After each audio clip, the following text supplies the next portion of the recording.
जय हिंद फ्रेंड्स, कैसे हैं आप लोग। आई होप आप लोग अच्छे होंगे और मस्त होंगे। मैं क्लास 9th का साइंस पढ़ा रहा था, जिसके अंतर्गत बायोलॉजी का पहला चैप्टर यानी जो कोशिका वाला चैप्टर है ना, हमारे जीवन की मौलिक इकाई, उसमें मैं कोशिका के संगठन तक बता चुका था कि यानी जो कोशिकाएं होती हैं वो किन से बनी होती हैं, है ना।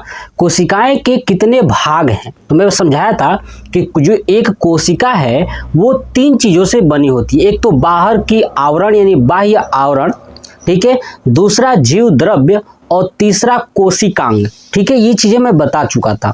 आज हम लोग ये पढ़ने वाले हैं कि बाह्य आवरण के बारे में पढ़ेंगे और बाह्य आवरण के अंदर जाके टॉपिक्स को पढ़ेंगे। चलिए देखिए, समझते हैं कि आखिर में बाह्य आवरण है क्या। देखिए, जब कोशिका बनता है तो कोशिका के ऊपर कोशिका को सुरक्षा करने के लिए उसका कवर होता है। क्या होता है? कवर होता है, ठीक है। वही होता है बाह्य आवरण। तो याद रखिएगा, कोशिकाओं को सुरक्षा करने के लिए बाहर जो कवर होता है वो क्या होता है? बाह्य आवरण।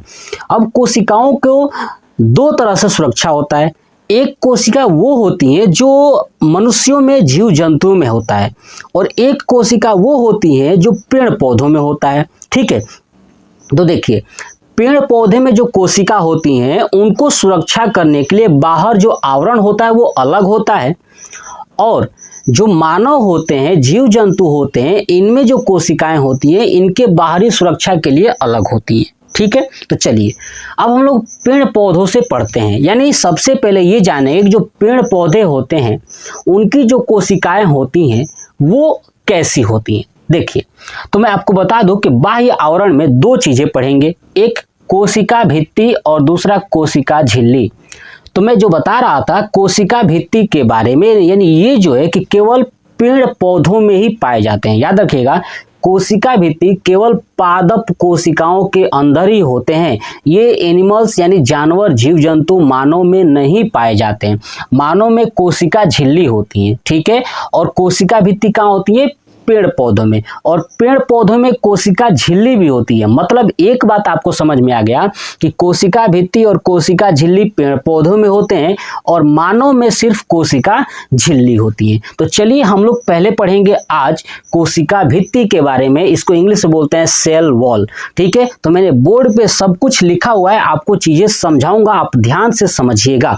तो चलिए, कोशिका भित्ति यानी सेल वॉल, मैं बता दूं कि ये पेड़ पौधों को कठोरता प्रदान करता है। क्या करता है? कठोरता प्रदान करता है। कौन? कोशिका भित्ति यानी सेल वॉल। जैसे आप पेड़ देखोगे ना, तो पेड़ की जो छाली होती है, छाल है ना, छाल पेड़ का, तो वो जो छाल होता है ना बड़ी मजबूत से हो जाता है, मजबूती आ जाती है छाल के अंदर, वो कोशिका भित्ति होती है। क्या होती है? कोशिका भित्ति होती है। तो चलिए देखते हैं, बोर्ड पे मैंने जो लिखा है डेफिनेशन वगैरह सब कुछ देखते हैं। चलिए देखिए, यह केवल पादप कोशिका में प्लाज्मा झिल्ली के चारों ओर, है ना, प्लाज्मा झिल्ली यानी प्लाज्मा झिल्ली क्या है? यही कोशिका झिल्ली के 3 नाम है ना। कोशिका झिल्ली, प्लाज्मा झिल्ली, कोशिका कला, ठीक है, 3 नाम है। तो उसके चारों ओर यह कठोर एवं मृत सेलुलोज का बना होता है। याद रखिएगा कि यह केवल जो है कहाँ? पादप कोशिका में जो प्लाज्मा झिल्ली होती है उसके चारों तरफ ये कठोर होती हैं और मृत, मरी हुई होती हैं, सेलुलोज की बनी होती हैं, ठीक है, मरी हुई सेलुलोज की बनी होती हैं। यह पादप को क्या करता है? पादप की जो कोशिका होती है ना उसको सुरक्षा एवं कठोरता प्रदान करता है। कौन? कोशिका भित्ति यानी सेल वॉल। आपको समझ में आ गया कि सेल वॉल जो है कि जो कोशिका झिल्ली है उसके चारों ओर होता है, ठीक है, और कठोरता प्रदान करता है ताकि जो है कि जो कोशिकाएं हैं, है ना, उनमें कोई भी प्रॉब्लम्स ना आ सके। जो कोशिका भित्ति होती है वो सेलुलोज का बना होता है। किसका बना होता है? सेलुलोज का बना होता है, ठीक है। अब चलिए नेक्स्ट, इस कोशिका भित्ति में पानी 0% होता है। याद रखिएगा, जो कोशिका भित्ति होती है पानी 0%। इसका मतलब मतलब ये कि कोशिका भित्ति किसकी बनी होती है, सेलुलोज की बनी होती है। इसलिए याद रखिएगा कि सेलुलोज में पानी जो है कि 0% होता है। याद रखिएगा सेलुलोज में पानी क्या होता है, 0% होता है। और इसी सेलुलोज का प्रयोग जो है ना कि प्रिंटिंग मशीन यानी जो कागज होता है, कागज बनाया जाता है, नोट छापा जाता है, इसी सेलुलोज से, है ना। जो प्लांट होता है ना, प्लांट का सेलुलोज वाला भाग निकाल करके वहां से नोट बनाया जाता है, कागज वगैरह इसी से बनाया जाता है। ये भी पॉइंट्स याद रखिएगा।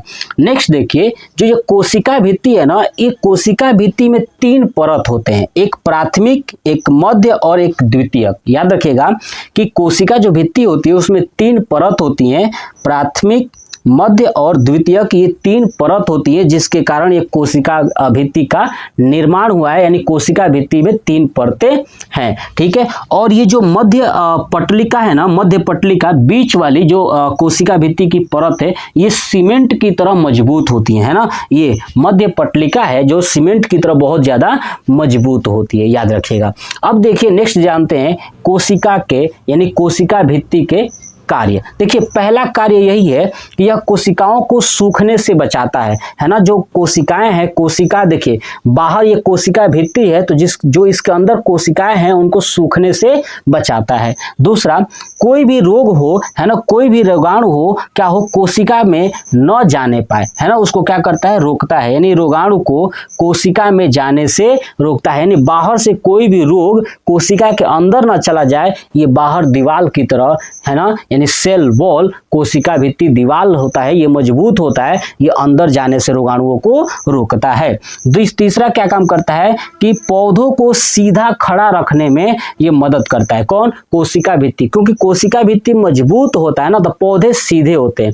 जैसे देखेंगे जो छोटे छोटे पौधे होते हैं, है ना, छोटे छोटे जो पौधे होते हैं उसमें जो सेल वॉल होता है, कोशिका भित्ति, वो बहुत ही कमजोर होता है। इसलिए पौधों को आप आसानी से मोड़ देते हो, क्या करते हैं, मोड़ देते हैं। लेकिन वही पौधा जब धीरे धीरे बड़ा हो जाता है तो मजबूत हो जाता है, इसलिए पौधे सीधे खड़े रखने में ये मदद करता है। नेक्स्ट जो है कि कोशिकाओं को निश्चित आकार प्रदान करता है। क्या करता है, यह कोशिकाओं को निश्चित आकार प्रदान करता है, ताकि कोशिकाएं जो है, कोशिका के जो अंग है ना, वो इस जो कोशिका भित्ति है इससे बाहर ना निकल सके, इसलिए उसको निश्चित आकार प्रदान करता है। ठीक है, तो आप इसका स्क्रीनशॉट ले लीजिए। ठीक है, ये बाह्य आवरण का कोशिका भित्ति था। नेक्स्ट पार्ट में मैं कोशिका झिल्ली यानी प्लाज्मा झिल्ली, कोशिका कला, इसके बारे में आपको डिटेल्स के साथ समझाऊंगा। तो ये वीडियो कैसा लगा कमेंट बॉक्स में कमेंट करके जरूर बताइएगा। जय हिंद।